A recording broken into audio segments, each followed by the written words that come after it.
అహ్మదాబాద్ లో విమానం కూలిపోయిన ఘటన ఎయిర్ ఇండియాపై తీవ్ర ప్రభావం చూపిస్తోంది. ఇప్పటికే అనేక విమానాల్లో లోపాలు బయటపడ్డాయి. ఇక అదే సమయంలో అనేక విమానాలు క్యాన్సిల్ అయ్యాయి. ఇక ఎయిర్ ఇండియాపై directorate general of civil aviation చర్యలు మొదలుపెట్టింది.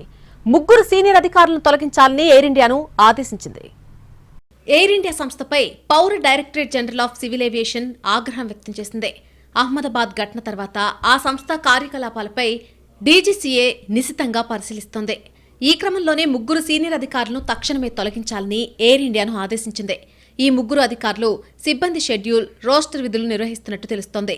నిబంధనలు పాటించకపోవడం వల్లే వారిపై చర్యలకు డీజీసీఏ పూనుకుంది. లైసెన్సింగ్, సర్వీసింగ్ లోపాలున్న ఎయిర్ ఇండియా విమాన సిబ్బందిని షెడ్యూల్ చేయడంపై ఆగ్రహం వ్యక్తం చేసింది. ఎయిర్లైన్స్ వెల్లడించిన విషయాల ఆధారంగా అలసత్వంగా వ్యవహరించిన అధికారులపై వేటు వేయాలని సిఫార్సు చేసింది. నిబంధనలు పాటించకుండానే షెడ్యూల్ చేశారు. అంతేకాకుండా వారు ఈ తప్పిదాలపై జవాబుదారీతనంతో వ్యవహరించలేదు. ఎలాంటి జాప్యం చేయకుండా సంబంధిత అధికారులపై చర్యలు తీసుకోవాలని డీజీసీఏ స్పష్టం చేసింది.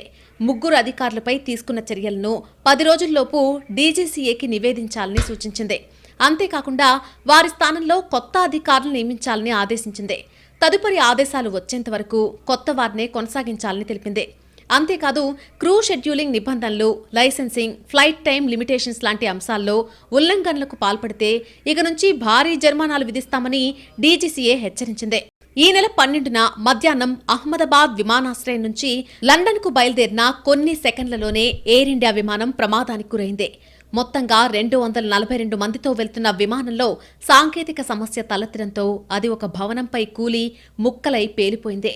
ఆ ఘటనలో 241 మంది ప్రాణాలు కోల్పోయారు. విమానం కూలిన చోట మెడికల్ కాలేజ్ హాస్టల్ భవనంలో ఉన్నటువంటి వైద్య విద్యార్థులు, పలువురు స్థానికులు కూడా చనిపోయారు.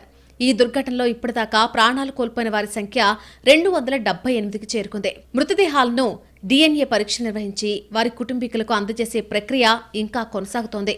అహ్మదాబాద్ విమాన ప్రమాదం నేపథ్యంలో ఎయిర్ ఇండియా పూర్తి అలర్ట్గా వ్యవహరిస్తోంది. శుక్రవారం 8 విమాన సర్వీసులను రద్దు చేసినట్టు ఎయిర్ ఇండియా తెలిపింది. ఇందులో 4 అంతర్జాతీయ, 4 దేశీయ సర్వీసులున్నాయి. అహ్మదాబాద్ ఘటన ప్రభావం ఎయిర్ ఇండియా బుకింగ్స్పై పడింది. దేశీయ, అంతర్జాతీయ బుకింగ్స్ 20% మేర తగ్గిపోయాయి. టికెట్ ధరలు సైతం 8 నుంచి 15% మేర తగ్గినట్టు తెలుస్తోంది. టూర్ ఆపరేటర్ల ద్వారా ఎయిర్ ఇండియా విమానాలకు టికెట్లు బుక్ చేసుకున్న వాళ్లు కూడా వాటిని రద్దు చేసుకుంటున్నారు.